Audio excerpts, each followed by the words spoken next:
Warning, what you are about to hear is two guys talking completely unfiltered. Cut. What are you doing?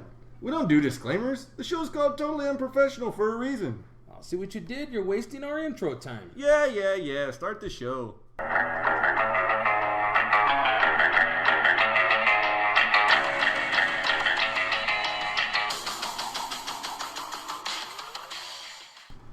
All right.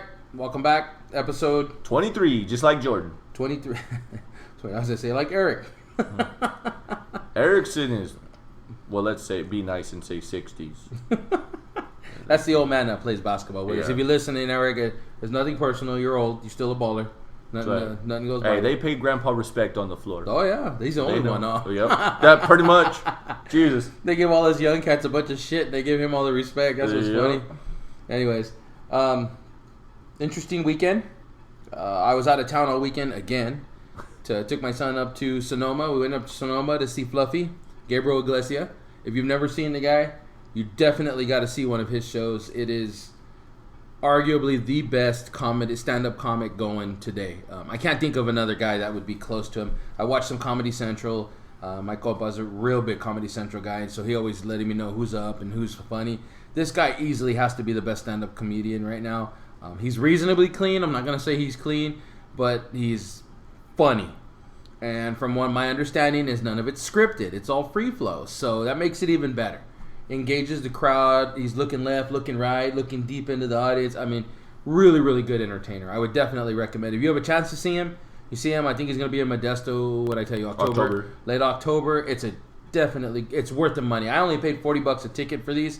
We went all the way up to Sonoma. We spent the night in San Jose. We spent Saturday in Frisco. Got some bubblegum chowder.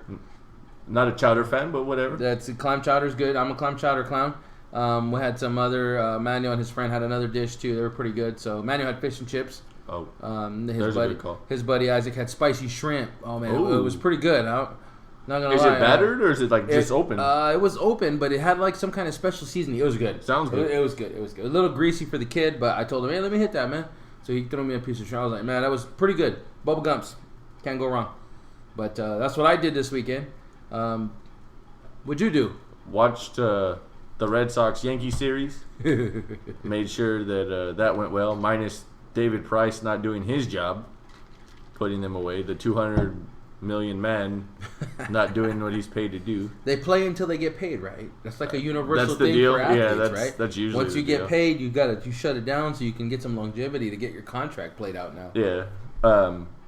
No, I worked, and then Sunday I went floating. So yesterday I went floating, and first time of this summer. I didn't get a chance to go at all last year because of the drought, but it was good. Yeah, there's actually water this year. Yeah, and it's actually decently high. We were on our way back from San Jose, and when we went up, we went around. Oh, yeah. We took the 5 around of I think it's the 580 or the 980. And when we came back down, we were coming down through the 152, the Pacheco Pass. Mm-hmm. And San Luis Reservoir is damn near empty. Oh, yeah. And I hadn't seen it. And I told Christina, we're driving by, I said, is that the lake? Or what used to be the lake? Man, that thing is low. Yeah. There is hardly any water in that. I'm sitting there thinking in my head, man, this is real. This drought is real. You know, I know we got a lot of water flowing through the river right now, but man, there ain't much up north. You know, they're running skimpy right now. So hey, well, not according to Donald Trump. According to Donald Trump, our state officials are just being jackasses and holding the water. Well, they are holding the water. The Delta smelt. That's where they're holding the water. They don't want to let the water go because it endangers the smelt. Because those smelt are important to the ecosystem. That's a political discussion we can have another day. But he's right. He said the first thing he's going to do if he gets elected is open that valve and start giving everybody the water they need, especially the Central Valley farmers. Because those guys, they hurt for water. Yeah. You know? So, anyways, we'll stay off the political rant somewhat. Question. We had a question on our Instagram page. We had a question page. on our Instagram page. We're going to hit that first? Yep. Okay. Yep. So this is our backbone listener. Listener number 12. Listener number 12, our fan. Let's start with the first question. We're just going to hit this one real quick because we don't generally get into these, but I felt like it would be worth just at least a statement. This first question was, God in school and the government and our state taking it out, if it was right or wrong and what we believed. Those of you who know me know I live by my faith, and I wear it on my shoulder and I proclaim it. Yes, I've got wrongs in my life. I've got issues in my life. Who doesn't? I'm not perfect. That's why we live by grace.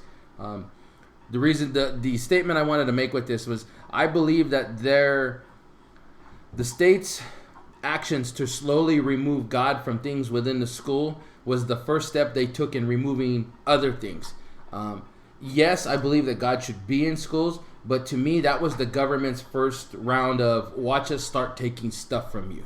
Do you think that was like, let's go for a big piece to show you? Well, and I think that they wanted to see how much fight they would put up if they could use something that was controversial. Now, God and faith are not controversial in my life, but as a whole in society, it's a controversial thing because not everybody believes the same thing. Right. So if you convince a portion of society that religion is wrong in schools, you don't need 100%. You only need to say, hey, you're offending people by doing this. We need to not do this. And they seem to be able to justify that. And that's going not just in religion, but in everything. Yeah. But this was one of the first things that they went after was slowly removing prayer from school, slowly removing any kind of religious practices in school.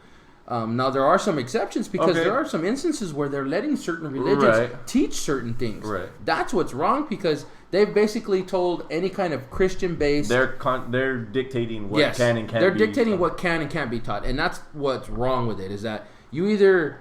If you're going to allow one religion, you need to allow them all. And if you're not going to allow one, you shouldn't allow any. Right. And it's got to be even across the board. While I wouldn't like that, I would at least say, at least you're being fair. Right. At least it's wrong. At least it's right all the way across the board. This is a little bit stronger. What about the Pledge of Allegiance? That is something that The thing was, and I'm not bashing these people, so if you are, please don't feel like it. The Jehovah's Witnesses did not take off their hats during the national anthem because of the allegiance to the flag or the country or whatever you wanted to call it. And if I'm wrong, you can correct me on this on one of our pages. But let me just say this. I don't have anything against Jehovah's Witnesses. I don't personally know anybody that's a Jehovah's Witness. I don't mind that they believe what they want to believe. They practice what they want to practice. That's fine. Just don't show up at my door at 6 a.m. knocking like crazy and expect me to have a great open mind to listen to what you got to say. Yeah, that's rough when they do that. Hey, strongest evangelism network outside of Mormons, man. Those people, they get out and they beat the street. But they do not. I used to know some Jehovah's Witnesses, and I haven't seen them in a long time. But I had a kid who played baseball for me, and the dad. And I asked the dad one time because I was curious, and no one had ever explained it to me. And I don't remember verbatim what it was. I just know that it had to do with the allegiance to the country. That their allegiance was to God first. Hey, if that's your belief, I'm not one to tell you what to believe, as long as you're peaceful. Right. When you start being violent in the name of God, I have a problem with that because it's not what my God stands for. Anyways, a different discussion. Right. Yes, I do feel like that was an entry level thing that they did was go after that and remove it from school. When you removed it from school, to me, you took away the one element outside of the teachers that taught control. Because quite frankly, learning is not control. It's not. Not when you're force feeding these kids some certain things. Being an adult for as long as I've been now, I realize that most of what they teach in schools, while I don't want to say useless because I don't think it's useless, is non-relevant. You don't teach these kids how to balance a checkbook or to file their taxes. Well, I mean, that argument's been there for a while, to be honest. And it has, and that's what I'm saying. Like I've said this, we've made this joke too about how your kids just graduated this past year, and that was my 10-year mark. That 10 years ago, the stuff that I learned, I didn't feel was relevant. And the advancement of what your kids learned to what I learned is exponentially bigger and more complicated. And I'm like, if that shit that I learned on a more basic level isn't relevant, how relevant is the shit that they're learning? Oh, for sure. And they do a poor job of preparing kids immediately after high school. But again, that's a different argument. We can make an educational podcast. Yeah, we can make a podcast all out of it. But that was my opinion of the God in school. That was just the first thing that they went after. And when they finally got people to disagree about it, they just started piling on it. So little by little, you're seeing school get filtered out more and more. So it was like they had a foot in the door. Now let's kick it open. Yeah. And I've always said that communist governments are real big on slowly taking stuff away until you don't realize it's gone. Yeah. You don't realize it's gone until it's too late to turn back. So it's out of your hands. And that's what they do. So I mean, again, to me it was the gateway thing that they did. So I hope that addresses for you, listener number 12. So his second question: thoughts on the social media, if it was good or bad for the younger kids coming up? We have 2 points of view on this. One, obviously, I have kids. And really, if you go back to when I was younger, even younger than you are, social media had just started to come out. We go back to MySpace. Like, that was hot when I was in junior high. I was a young adult at that time. Anyways, so social media, I think what it did was it put information on the tips of our hand for the first time in ages. You know, we had newspapers where we could get hot off the presses, which was next day stuff.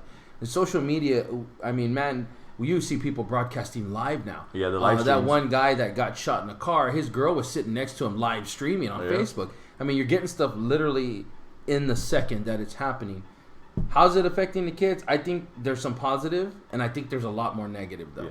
You know, there's so much filter to what comes out on social media. It's a singular point of view. You can turn any subject you want into your point of view and only publish what you want. The problem with that is that so many people, while I don't want to say weak-minded, but I do want to say not grounded enough in their own beliefs, they get influenced real easy. And it's real easy to turn an angry mob into a violent mob. You know, you're teetering on anger and violence, and it only takes someone with the wrong opinion of the wrong situation with the wrong information to turn everybody violent. And that's what we're seeing nowadays. You know, you're seeing kids out there, and I was watching another protest like 2 hours ago, and these aren't grown men and women out there. These are young kids. These are 19, 20, 21-year-old kids who really have no understanding of what this world really is, because if they did, they would understand that they can't go out there and cause those kinds of problems because you're affecting the lives of other people in a negative way. I don't believe that they fully understand the problems. Yeah, that's the other part of it. I mean, to me, social media for me came along at a time when I was getting into high school. You brought up MySpace. That was a big deal as I was coming into high school, and the big thing was your friends. Like right now on Instagram, it tells you how many friends you have and how that goes. Twitter, same thing, tells you how many followers you have. And I find that thinking about this as a social media thing, I thought about this today when I read the question, that followers is almost like the perfect word in social media for that Twitter uses. There's a lot of people that hang on every word off of somebody or many people's social media platforms. MySpace, when I was in high school, if you weren't a part of those people, it would show your top 8, top 12, top 3, whatever it was, friends. If you weren't in that top however many friends list, if your picture wasn't right there with those others, it wasn't cool. If you had a boyfriend or a girlfriend, you were supposed to be number 1 on that list.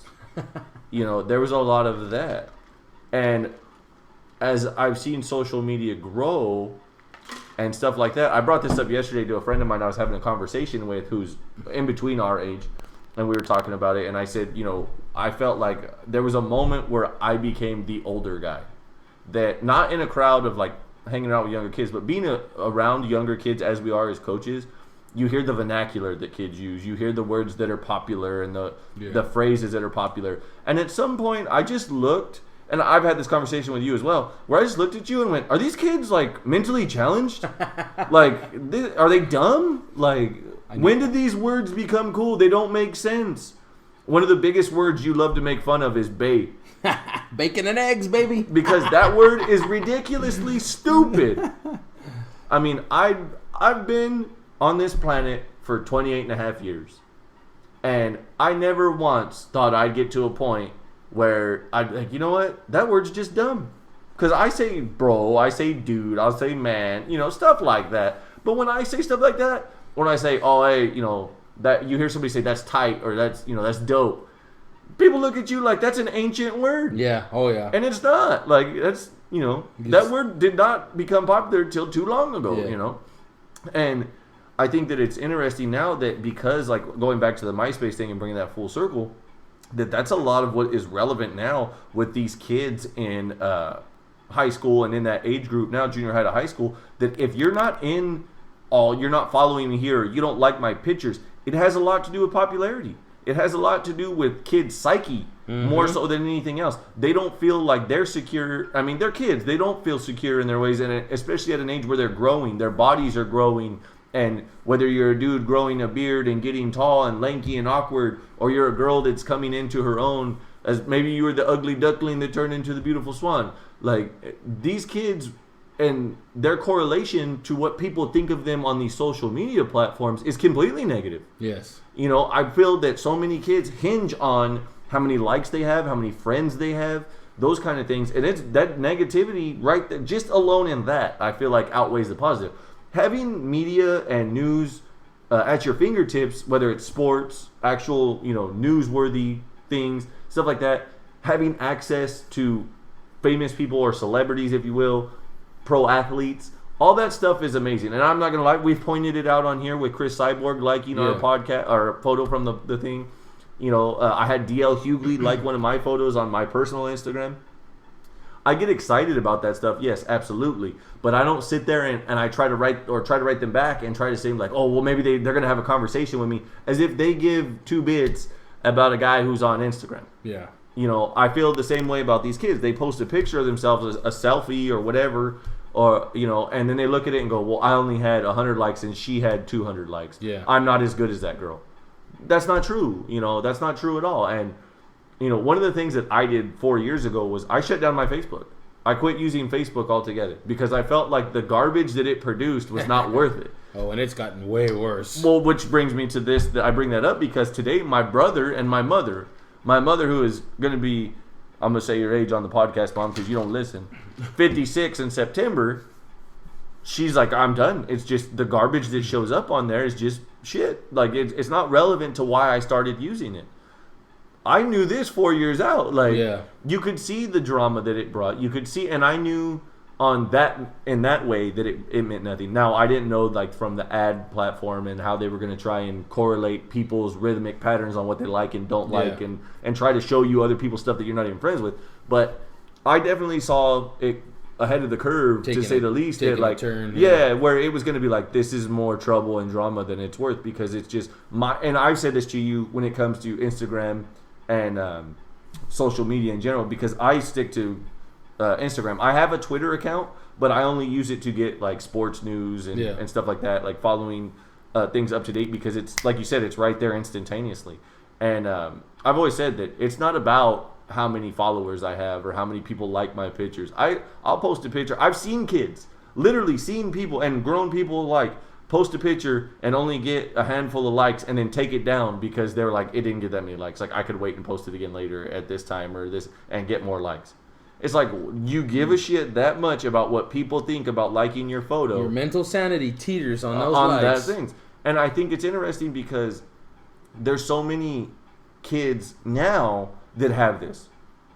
And these platforms of social media, they do come and go, but they almost reform to come back. Like, MySpace came and went.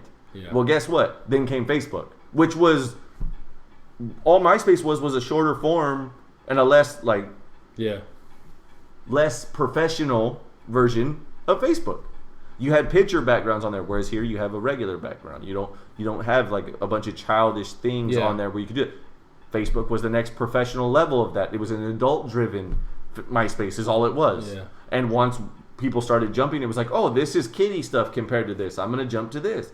Well, then follow that. Well, I don't like how all these people can talk on here. I don't want to post something every day about what I have to write. Well, all you got to do is post pictures. Go to Instagram. Yeah. So that slowly moving that way. And more people not liking what they're doing to Facebook. Facebook will fade out. Mark Zuckerberg made his money. I tell you, he's not worried about whether it stays or not. I'm telling you. Then you go to Twitter. 140 characters, and you could say whatever you want to whoever you want until they block you. Like I said, it gives you that instantaneous access to famous people and celebrities and pro athletes, to where the point is that there's people that actually have competitions to see how many people can block them for the most outrageous and absurd things they can say. Yeah. So if it's like that now, what does that mean it's going to be for kids when I have kids that are growing up and so on, or when your kids have kids and you're a grandparent, down the road? Though that's the type of thing that makes me wonder, because you watch and you can tell. You and I have said this before on the podcast about the generations that are, coming up now, the way that their entitlement and all this other stuff. Where do you think that comes from? Yeah. From their parents that, didn't set them straight on that stuff. And I'm sorry, you could say that, yes, certain things are subjective when it comes to parenting, obviously, because everybody parents differently. They were raised in different families, different cultures. But there should always be an underlying bottom line, no matter what. And that's respect and discipline with kids, period. There's not an exception to those rules. Your kid should always respect you and respect others, especially elders.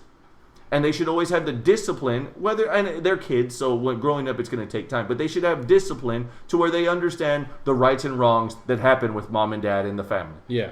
Those two things go nowhere. Those two everywhere. That's not subjective. That should be everywhere.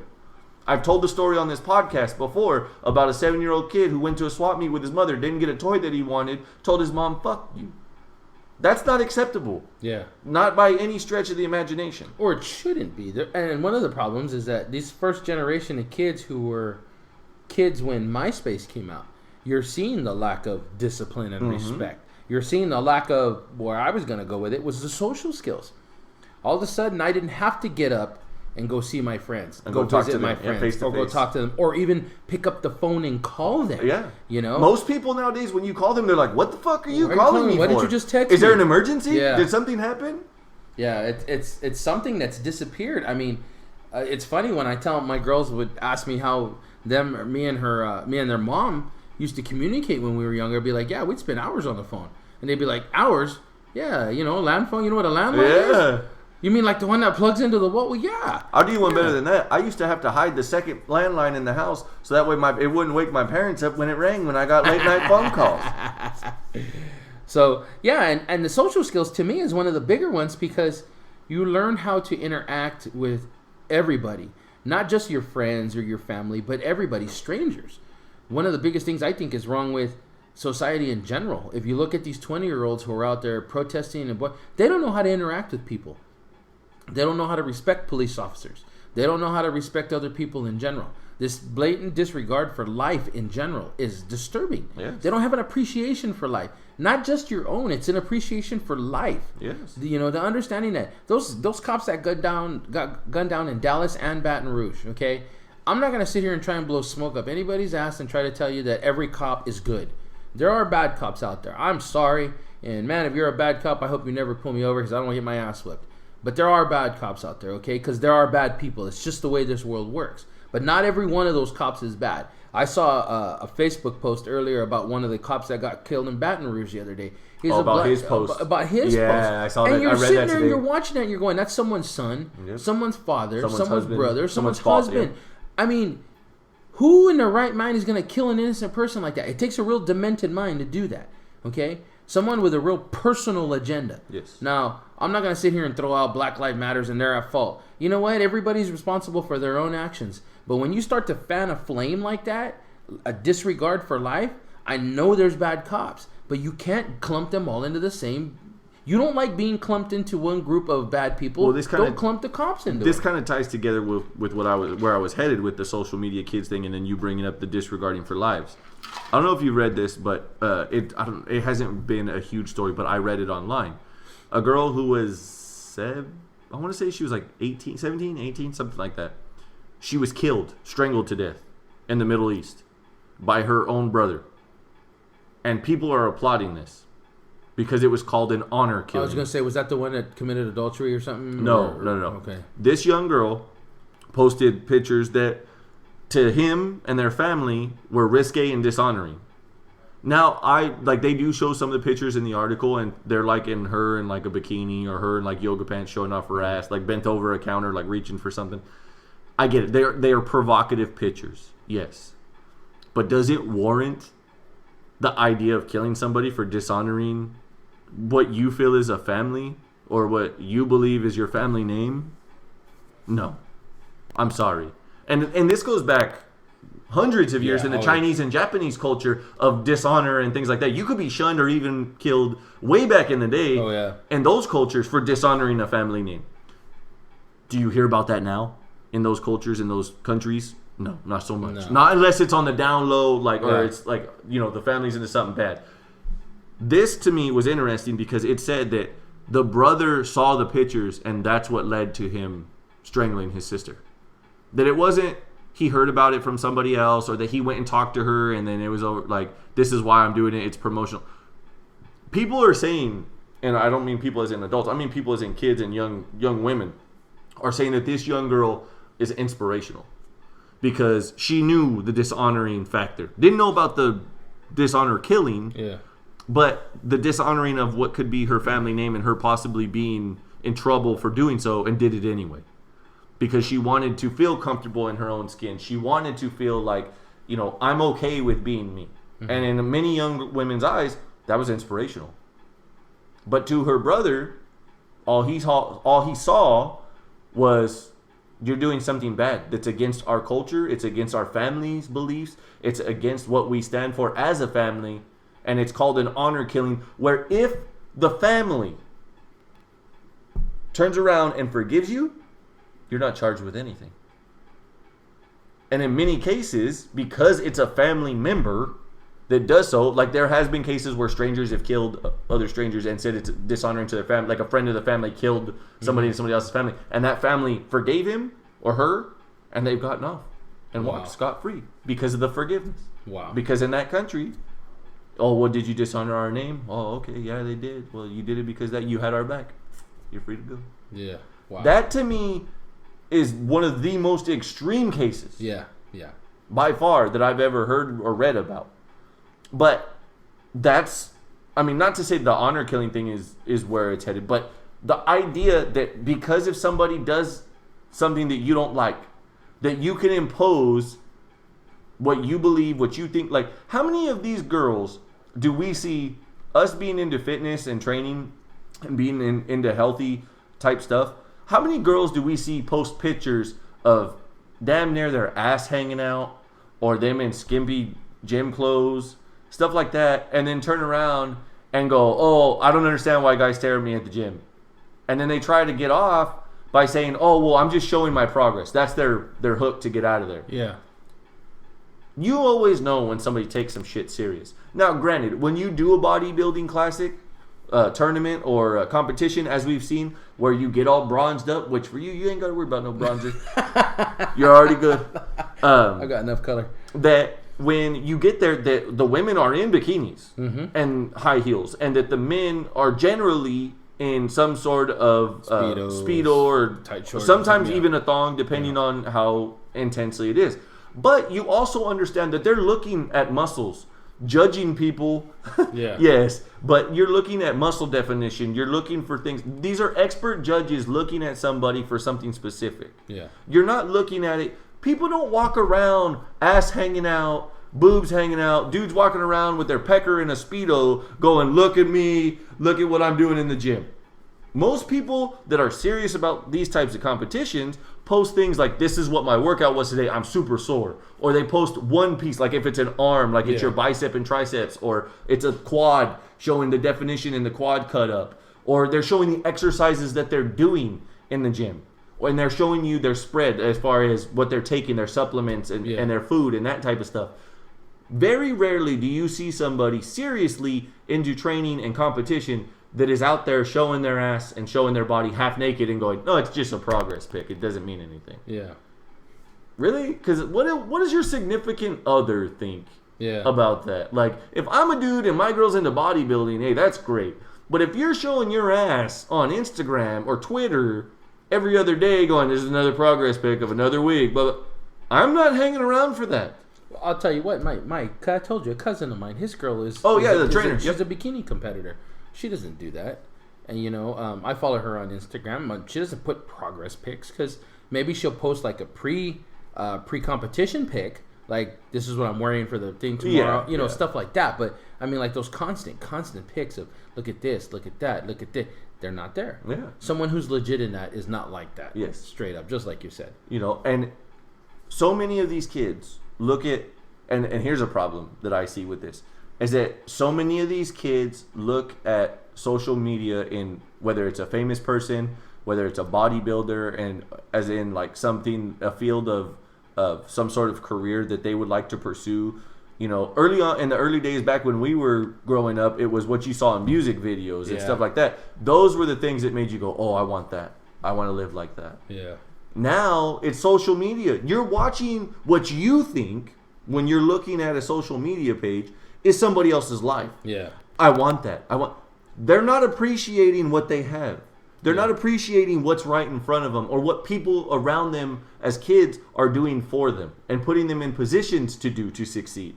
They're more worried about how come I don't have an 80-foot yacht like the Kardashians. Yeah. How come I can't be rich like Taylor Swift because I have a lot of breakups with boys. Yeah.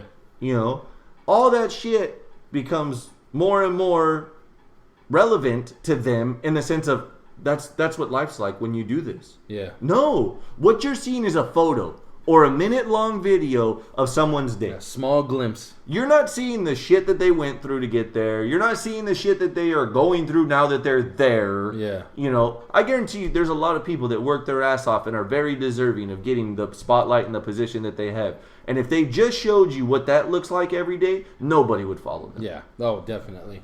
You know, because it's a grind. Let alone somebody who got to the top. Maybe it was, you know, somewhat easier than normal to get to the top. But once you got to the top, it was no longer that easy to stay on top. Because let's be honest, in almost every form of being a top person, whether it's a company, whether it's a sport, whether it's an organization where you're the CEO, president, whatever, there's only room at the table for one boss. Yeah.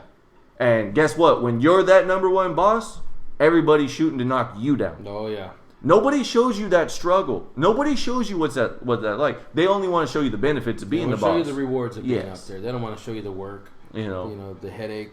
Because it is, really. Yes, that's exactly what it is.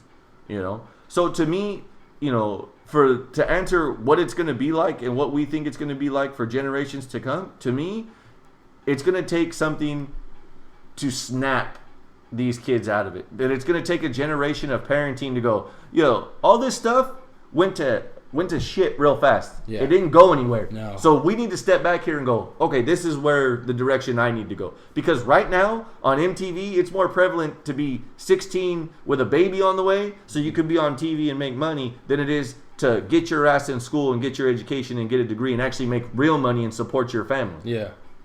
Yeah, no doubt. That is definitely. And the social media part of it, we'd love to say that everybody just needs to. If everybody stepped away from it, we could regather ourselves and re-socialize ourselves. You know, become human again. No. Oh yeah, sit in a restaurant. Go to a restaurant with Watch your wife and look around. Yeah, and just look at the tables around you. Don't say a word. Just look at the tables around you and see how many people don't have their phone on the table and are having face-to-face conversations. Yeah. This right here, we have a conversation twice a week, face-to-face, every week. That's not counting the times we actually call each other.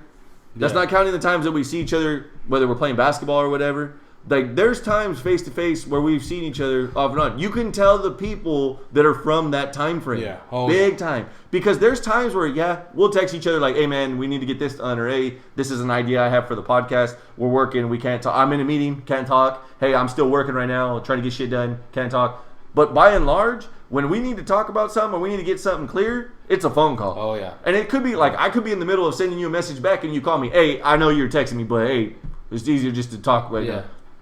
People don't think like that now. No. Not one bit. They'll wait for that text. They'll wait for whatever it is. It's almost pathetic. It is. We were talking about kids and some of the things that they say are stupid. Got a friend. She lives down in Texas. I went to school with her. Friends with her on Facebook, and she posted this today. She works at a doctor's office. Oh, this ought to be good. Okay, this is very good. All right, I'm gonna read her post. Do it straight from her page because I loved it, and she's got a lot of likes on it. Oh, okay. Okay. It says, parents, please teach your children something other than how to take selfies and buy them a thesaurus. I just asked a 19-year-old who their provider is here at the doctor's office, and they answered Verizon. Wow. Wow. Mind you, you're at a doctor's office. You're signing in. I'm assuming she's a receptionist or maybe a medical assistant or something.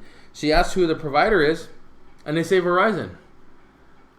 And for those of you who listening who don't know what the correct answer is, because I'm sure there's some listeners that probably come across our stuff on YouTube or something like that, and are like, "What's wrong with that? What's wrong with Verizon?" I mean, it could have been AT&T or T-Mobile, right? That's the right answer in that situation is possibly Blue Cross or Medi-Cal or Blue Shield or Kaiser. She was asking for the medical provider because she doesn't give a damn about who your cell phone carrier is. Yes. She's trying to figure out how your damn bill is going to get paid.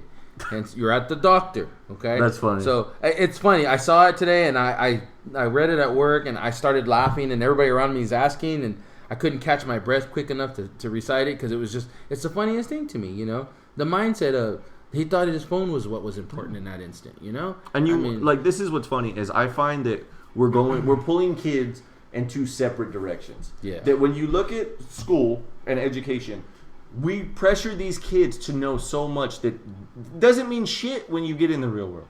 We pressure these kids to gray hair status of everybody has to go to college. You have to be able to go to college, regardless of whether or not you can afford it. That's a whole nother weight on some kids' back. When they come from a low-income family that can't provide them to go to college, but there's all these other kids that do just as good as they do, and they don't get the help. Yeah. You know, that's a problem in this country, big time. Yes. Then on top of that, you want to sit here and go, well, I don't care. Like, you're not going to get anywhere if you don't have a college education. You and I both know that's not true. That's the biggest lie. That's the biggest load of horseshit. My brother will tell you in a joking fashion that I'm the reason why he didn't go to college. Because I told him that if he thought he was going to go and just struggle like he did in high school, why go? Yeah. Because I told him the truth in a real statement that I said, you don't got to go to college, man. They're like, if you like welding, go to school for welding. If you like being a mechanic on motorcycles like he does, go to school for that. There's good paying positions out there to do stuff like that. Yeah. It's been said many times, many different ways. If you do something you love, you never work a day in your life. Yep. I'm not going to say that I hate my job because I don't. It's a good job. It's good benefits and stuff like that. But knowing what I know now at 28 years old, if I could find something that I genuinely love that pays me to do the things that I love, I would have been down that road a long time ago. You'd have been looking for it. Oh, somewhere. hell yeah. Oh, yeah. But because in those times, nobody went, hey, man, what are you into that we can steer you that way? Everybody just went, nah, college is the route you go. Yeah, and then college. you figure it out once you get there Yeah. because you have so many choices. Yeah.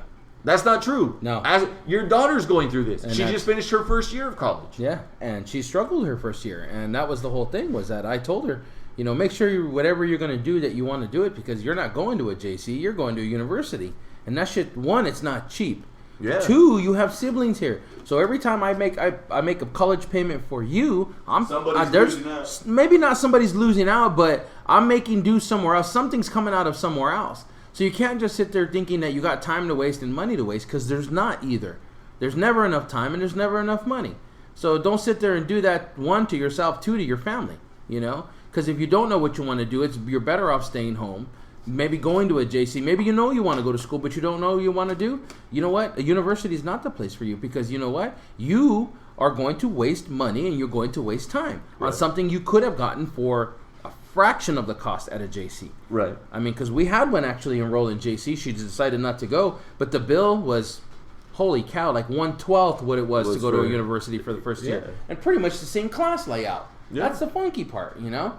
But Now, the other direction, I said two directions in opposite directions, is we allow these kids with the internet and social media to dive into these situations where their brains legitimately go to mush. Yeah. Because, let's be honest, 3/4 of the kids in our country and in this world in general do not use the internet for educational purposes. no.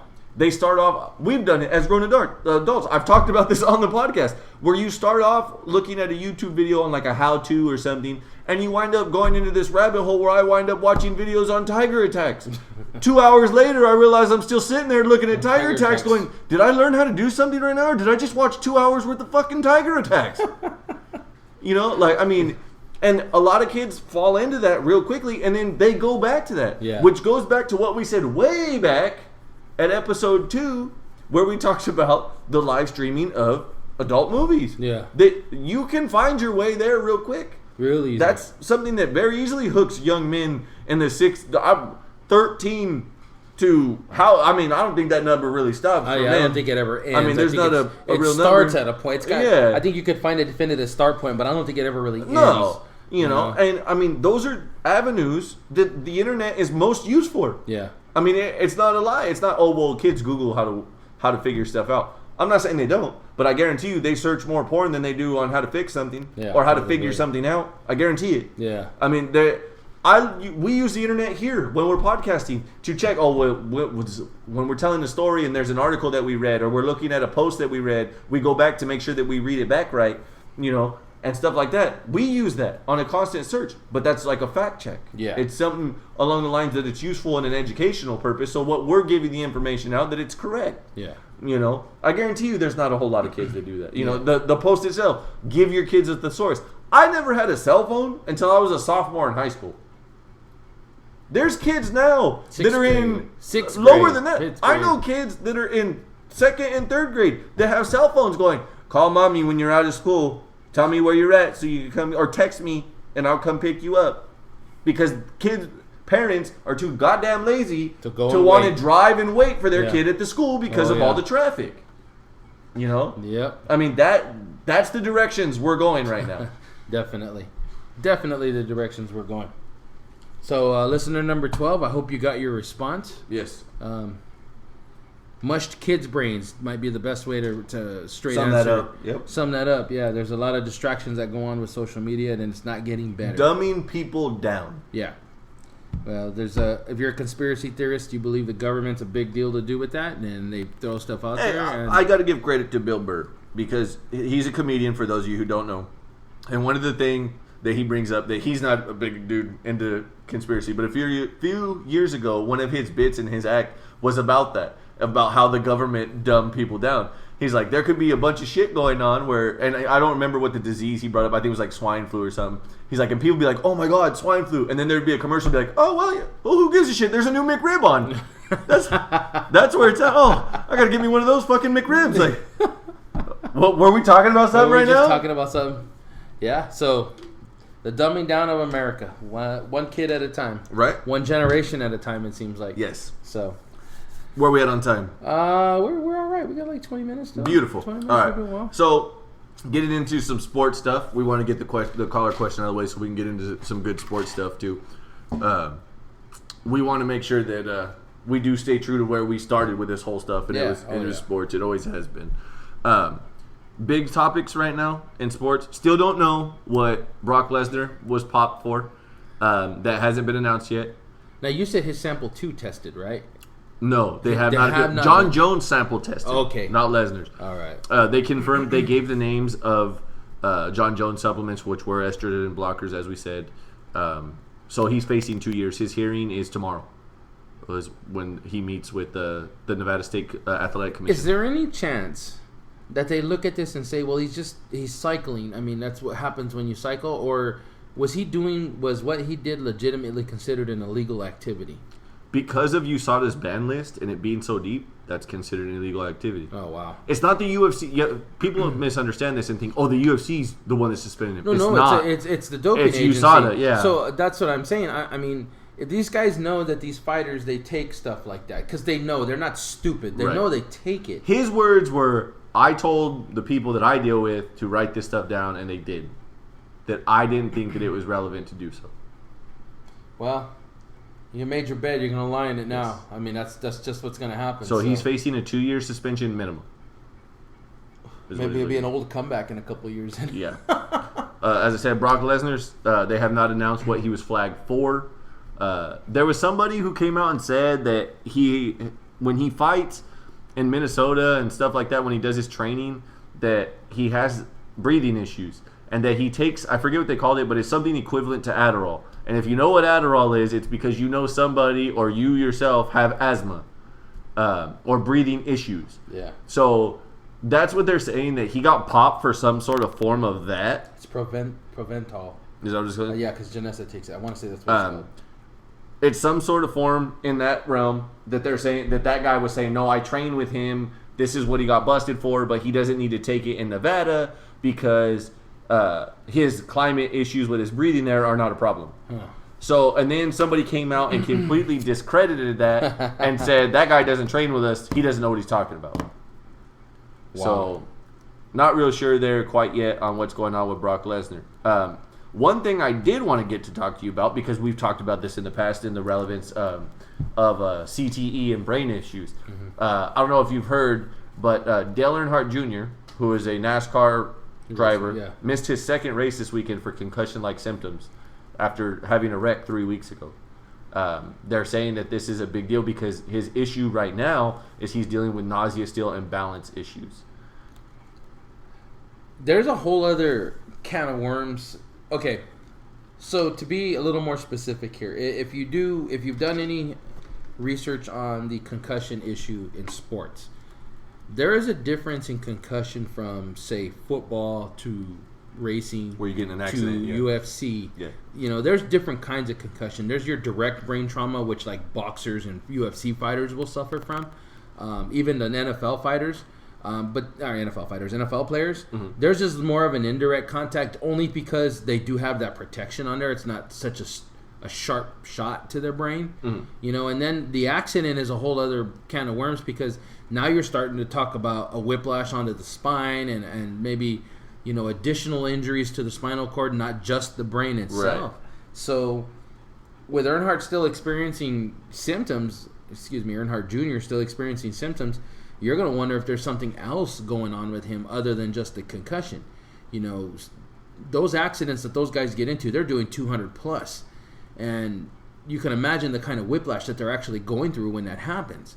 So if he's still having symptoms, you start to wonder about maybe, one, is there some potential bleeding? I'm sure he's been through scan. I mean, these guys, I don't want to say they're rich, but they are, you know, they're well paid. Right. And you want to believe that they're doing everything and monitoring everything carefully, but you wonder if there's maybe some more potential damage either in his brain or his spinal cord, because it was a car accident. Right. I mean, you see people walk away from car accidents without a scratch, yeah. and you see others who just, it changes Completely, their lives yeah. completely. So, man, I hope he's all right. I'm a big fan of the guy. I don't watch NASCAR religiously. They said that but the one thing, because he has his own podcast and he talked about it last night, I guess, from the article that I read, and he said his baseline tests show that he's fine. That as far as like that they're matching up with his baseline test. For those of you who don't know what a baseline test is, they do it in high school for our girls too. What they do is they give you a test when you start the season. When you're perfectly healthy, when you're cleared with a clean bill of health, they do that test for you so they know what your starting controlled baseline is. So that way when you do get a concussion, if you show something different than that baseline, now you know, oh, there's something seriously wrong with them. Yeah. And that's what it is his baseline has matched up correctly, but he still has symptoms. He's still the symptoms symptomatic of a concussion. And that is one of the things they look for before a doctor will release you. You can't just be equal on your baseline. You have to be symptom free, I think, for 48 hours. Is that what it is? I don't know what their protocol is per se. Well, it's pretty much the same. No, it's different everywhere. Same, yeah, it's different. Well, because like when you're a fighter in the UFC, if you get knocked out, you're looking at a medical suspension, is what they call it, and it can be anywhere from 3 months, 6 months, depending on how bad you got beat the shit out of. Oh wow! So not all protocols are the same. I'm not real sure what theirs is, but the relevancy of Dale Earnhardt Jr.'s thing I thought was interesting because it's not a physical contact sport, body to body. Yeah. And so I found it interesting that it was something where they're having issues. And his, for those of you who do follow racing, his dad died of a broken neck in a car crash at Daytona. Yeah. And that made them push very hard for stricter seating and seat belts and safety in their cars to make sure that their necks don't get jarred and thrown and their bodies don't get thrown around. Well, now they've shown that they can stabilize somebody's body in a car and in a roll cage. But does that exempt you from all the injuries that come with car accidents at 200 miles an hour? As I'm saying, they're driving at such a high speed, man. That impact. Make all the jokes you want about them going in a circle and shit, but these guys, it's real. Yeah, it is very real. I saw Earnhardt's crash when he died. That was no joke. And that's one of those weird that's one of those rare things where I can tell you exactly where I was, who I was with when it happened. Like he was a big like superstar. I can tell you where I was when Jordan won his final championship in Chicago. I can tell you when Dale Earnhardt Sr. died. Like that, it's one of those type things. It's interesting. Well, he was a household name, even though he was a racer. I mean, he was a good guy. His nickname was the Intimidator. Yeah. He was one of the original. Like when you mentioned Dale Earnhardt and that was who you were a fan of, you weren't made fun of because that guy was genuinely a badass in the sport. Yeah. Goes along with a lot of names that come from that era. Yes, but I hope Junior is able to get cleared. He's definitely a star in the NASCAR circuit. I can't even tell you. It's double-digit numbers. He's been named the most popular racer several years. That racing team is real good with the fans. NASCAR in general is good with their fans. They're good with their fans. I mean, you definitely don't want to see that happen to anybody, but hopefully Junior starts feeling better. Right. We had the Open Championship this weekend. Yep. Phil Mickelson was the one that was out front early. You know, I was when we were in Mandalay. We were on Sunday. We were kind of chilling, hanging out. Actually, no, it was Monday morning, waiting before we took off. We're chilling out there in Mandalay, and a couple of the guys were asking me, and my buddy Phil, he's the gambler. I told you, Right. he's looking. He goes, "What are you thinking for? This weekend?" I said, "Well, Mickelson's coming in. Mickelson played a tournament in Ireland, I think it was, leading up to the Open, the week before the Open." And did very well. He was just conditioning himself for that, the weather and all that.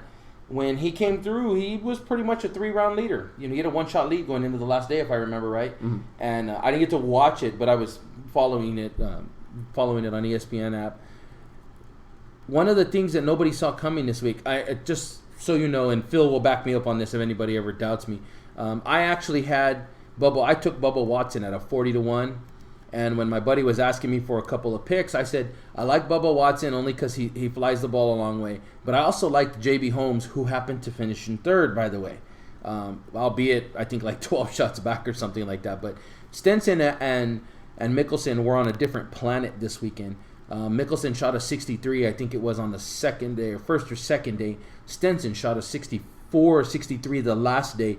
I mean, both these guys just had rounds that were remarkable. Mickelson's was in a little bit worse weather, but holy cow, both of these guys shot something that they had no business shooting for the kind of weather conditions they had. So Mickelson was a 20-1, and I think Stenson was a 25. Wow. Yeah, and I remember they were asking me, "What do you think about Mickelson?" I said, "Well, if you're looking for a long shot, J.B. Holmes and Bubba Watson, your best. But if you're looking to put money down, taking Mickelson at 20-1, I mean, lay $100 down on him, cash out $2,000 if he wins." Now, I didn't end up winning, but it looked like a good bet for 3 rounds because Mickelson doesn't usually, I don't want to say play bad because he didn't play bad. Stenson was just on fire on Sunday.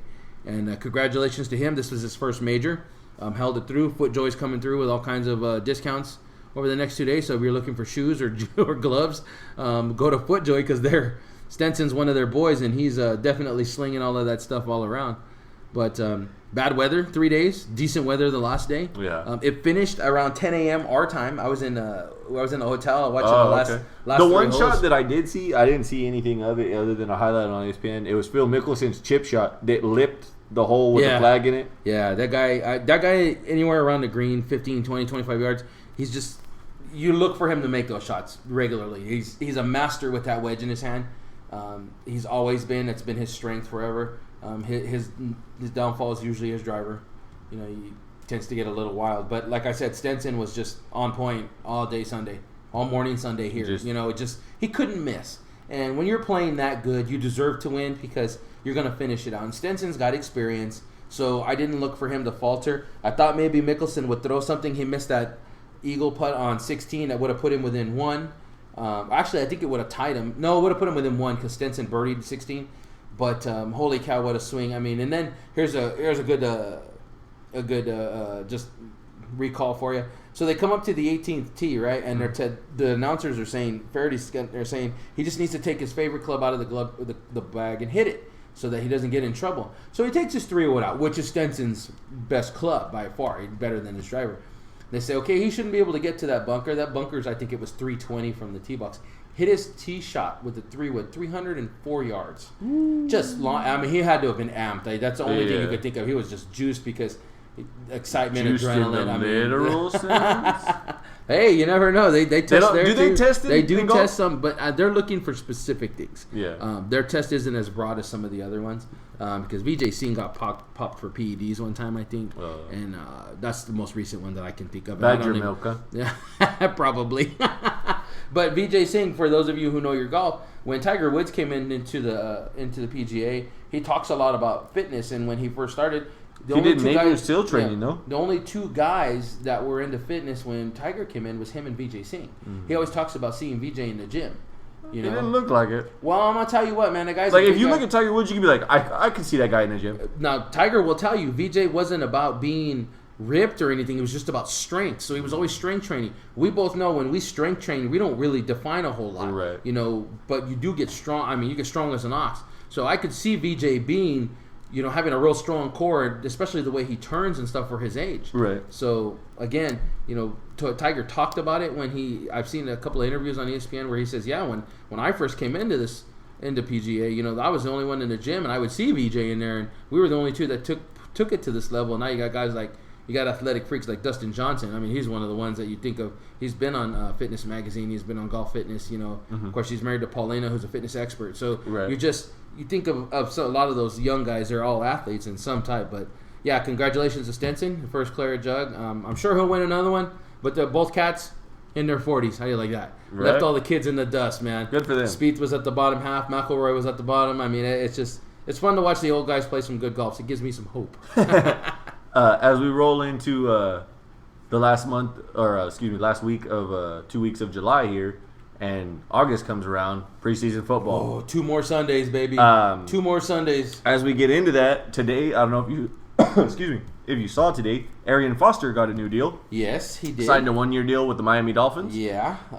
They got to figure out, because Lamar Miller didn't do very well. He didn't have a good year. But I think that was more of the coaching staff than it was anything. I don't think that was Lamar Miller. I agree. I think that was their absurd play calling and thinking that, don't get me wrong, I think Tannehill is a great quarterback. But really? I think he's a great quarterback? Well, okay, I think he's a good quarterback. Okay. But I think a lot Who's better, Ryan Fitzpatrick or Ryan Tannehill? Well, Ryan Tannehill has a job. That's not why he has a job. I don't care. I read the most interesting quote today. Well, it was not interesting, but it was a statement that I totally agree with. Ryan Fitzpatrick needs to remember that he's Ryan Fitzpatrick and signed a deal.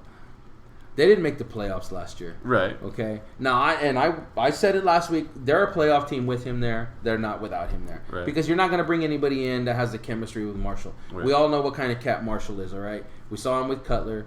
All right, we saw him in Miami. You just know if he's got chemistry with somebody, you can't screw that up or you're going to lose that guy too. Then you're looking at only Eric Decker. Whatever, okay?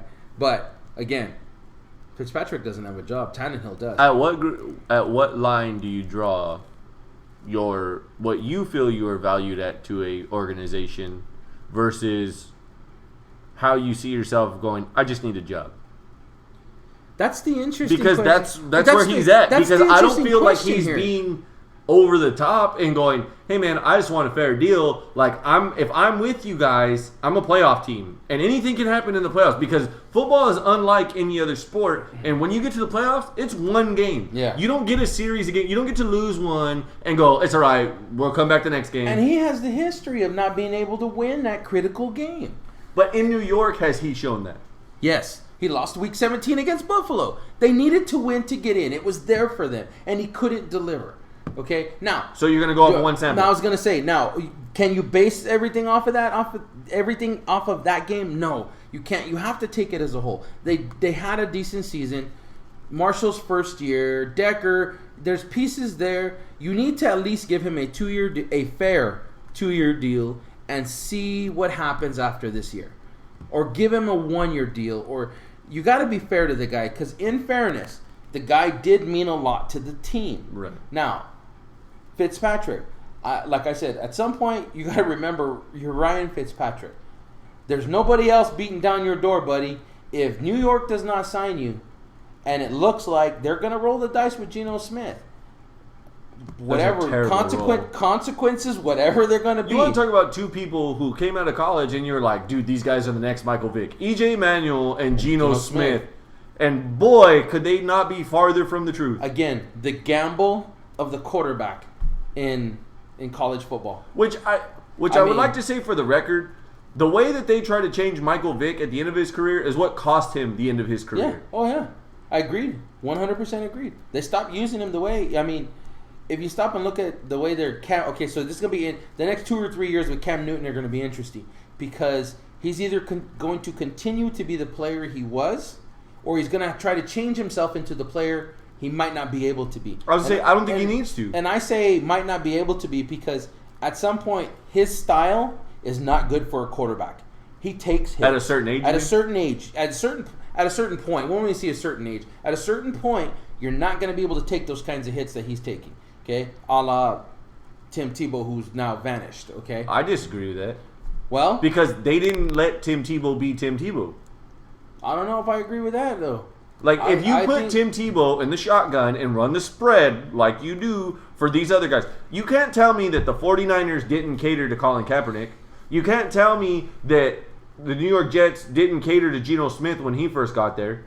They ran his shit. their shit, the shit that they ran in college, that's what they ran. The only time Tim Tebow got that was when they had no other option in Buffalo, or in Denver, and he wins a fucking playoff game for him. And he's been quoted. The video is on YouTube. It's on the NFL Network. It's on NFL Films. In that playoff game, he runs to the sideline, pumped up like a crazy man, and goes, I get the ball here. Give me the ball. Winners want the ball, man. I know. Hey, I've always said it, that all the guy's ever done was win games. Yeah. I mean, you can say what you want, that he's a goody two-shoes and all this stuff. Say what you want, but the kid can play football, man. The guy wins games. Yes. The guy, it's the bottom line. Anyways, so I'm just saying, like Cam's style, I don't know. Nobody. And that's my point, though, with Carolina. They give Cam that style. Yeah. So he's a guy that can throw for 400 yards in 1 week and then throw for 150 yards, but get you 3 TDs on the ground the next week. Again, though, is that an indication of his double threat? What happens when that running threat is not there? Will he still throw for 400 I think yards? that as an organization and the people that powers that be, so to speak, with their coach, who is currently Ron Rivera, that's on them to accommodate that and fix that. And we're going to see if they're going to be able to do that. Because it was obvious that whoever had Vic, wherever he ended up being... Because let's be honest, he got fucked in Philly when he went there with Chip Kelly. Yeah. He was the perfect guy for that to run that system. Oh, yes, he was. You had legitimately a guy behind him who could run the shit out of the ball for him. McCoy. And you could turn around and slice people up. He had the tight end. And you have the receivers. I mean, that you would think that it was a no-brainer to let him be that guy. I think that Chip Kelly was the guy that went, no, everybody thinks we're going to do that. Let's go the other way. And he also had Tim Tebow there, which is another guy that was perfect for that system. But he never got out of training camp with him. No, he didn't. But he had him there. And they talked about when Tim Tebow was there, he was the best quarterback on that roster for that system. Yeah. So does Kaepernick flourish now in San Francisco again? I'm going to say yes, because he's not that quarterback that you think of, he's only runs or like... I think that he's going to do a better job of understanding, because this is a second go-round type deal, that he's going to hopefully learn from his mistakes and go, okay, I have a guy who's better than the guys that I've had before. Yeah. Definitely better than Sam Bradford. I don't like the 49ers. I really don't give a fuck for Gonzo, a.k.a. Colin Kaepernick. But he's a better guy than Sam Bradford. Yeah. Definitely in that system. Yeah. He's definitely a better guy just due to age than Michael Vick. Yeah. Because he's not. Michael Vick was made to be something that he was not. Yeah. And a fun fact for those who sit there and go, well, fuck Michael Vick. He killed dogs, this and that. That may be true, but he's the only guy in NFL history to have 2 $100 million contracts. So I'm sure, even though he's on a budget, he could care less. I forget who. I can't give credit to the comedian because I don't know. Oh, it's Tom Segura, I think, is who it is. I want to say. But he's talking about, like, Michael Vick in football, and then he talks about, like, heaven, and he's like...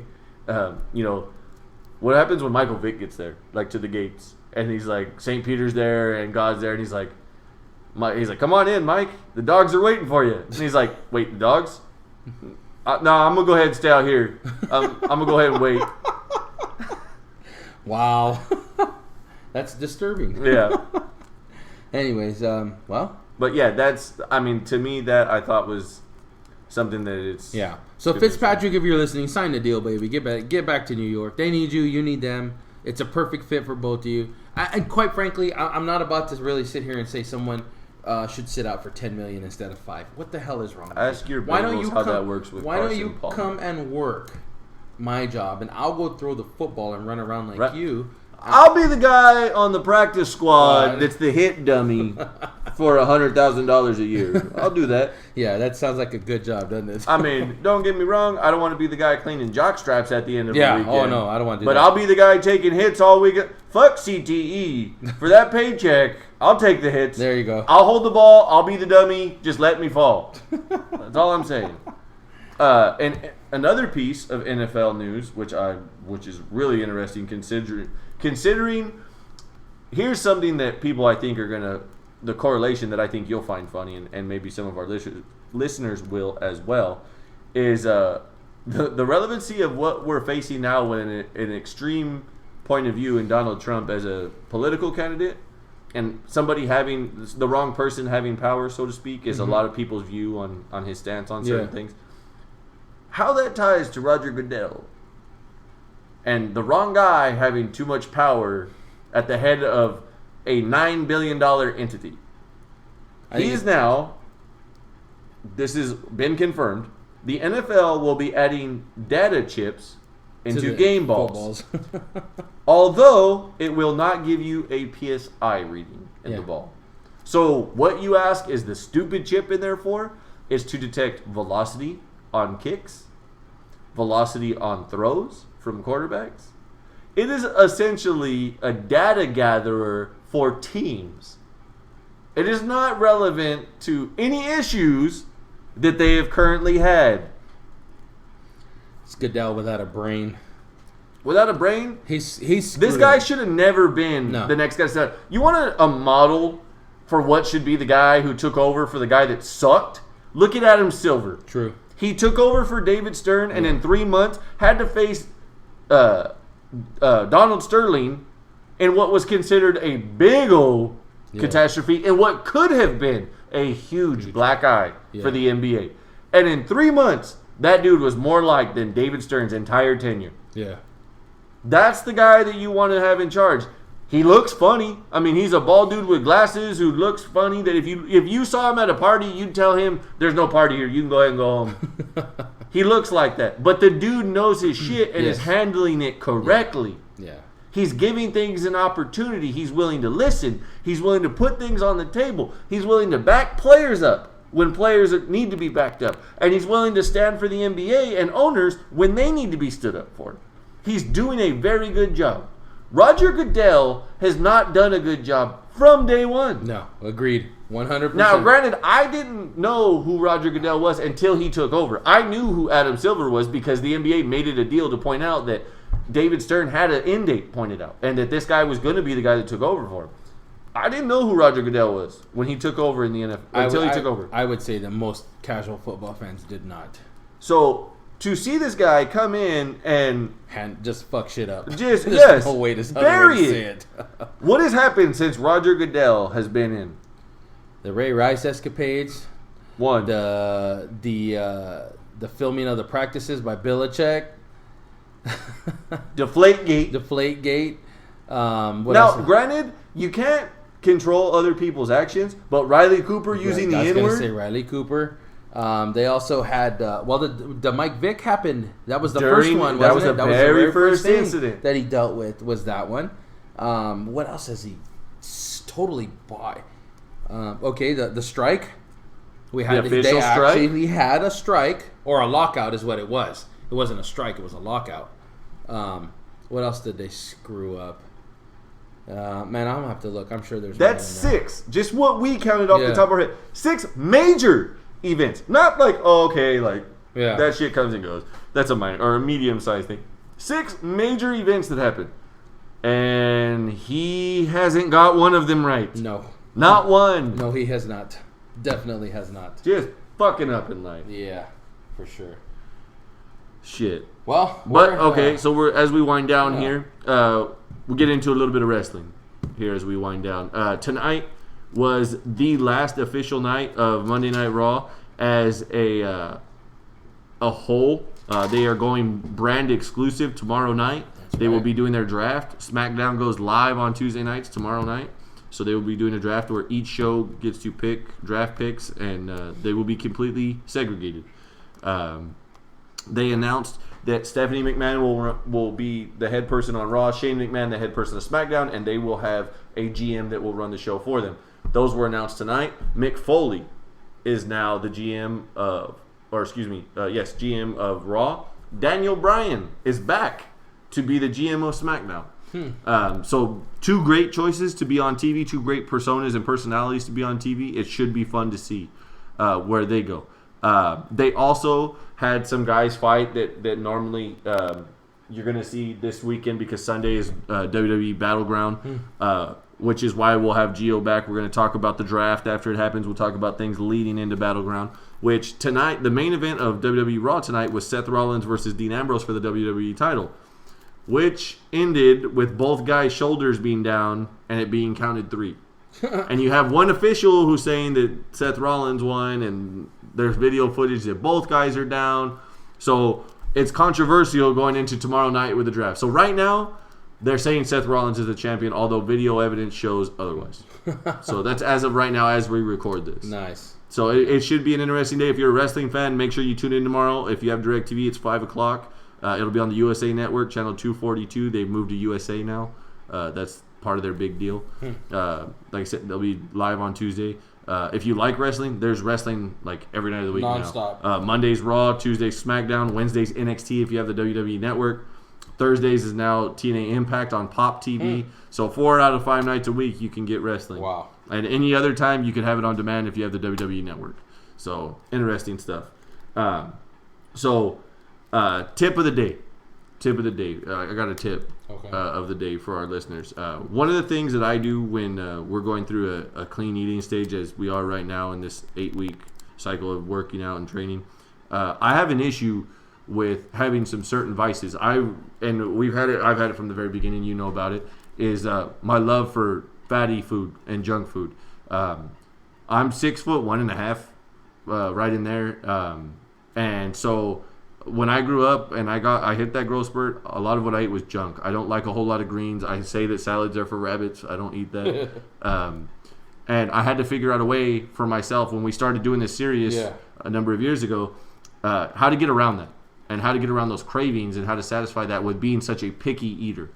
And one of the things I picked up was some gum. It's a Sour Patch flavored gum. So how do you get around wanting Sour Patch Kids? You just chew on the gum. There's your tip is how to get around some shit like that. That's my tip for You just today. eat cake frosting out of the batter like me. I don't know. Hey, we're not trying to give them tips on how to gain weight. Okay. Well, that'll wrap up Monday Episode 23 today. in the book. Make sure that if you're listening to us on YouTube, that you find us on Instagram. We're at totally_unprofessional on Instagram. Give us a follow. We'll follow you back. If you have any questions or comments, go ahead and drop them in there. We've mentioned people on the podcast before. You heard listener number 12 today with his questions. We answered those. So make sure that you go and check us out on that platform. If you're listening to us on Podbean, you know that you can find us on YouTube and just subscribe to the channel, where it automatically sends a notification to your phone that, hey, the new episode's up, and it'll set it up for you. So that way you got to go. You can find us at Totally Unprofessional Podcast on the YouTube channel. Although, yes, it's kind of like that we do different colorations and stuff like that. There is not an actual picture of us. We're trying to work on that, trying to get that set up a little bit farther. iTunes, still a work in progress. We're trying to get that stuff validated so we can get on iTunes. I'm sure that'll get us some more ears. But as we said, Friday and Monday, we're looking at a whole lot of wrestling talk. Gio will be back for both days, a two-parter for Friday and Monday. So this has been the Monday edition of episode 23. I'm Justin. Emmanuel. And we've been Totally Unprofessional.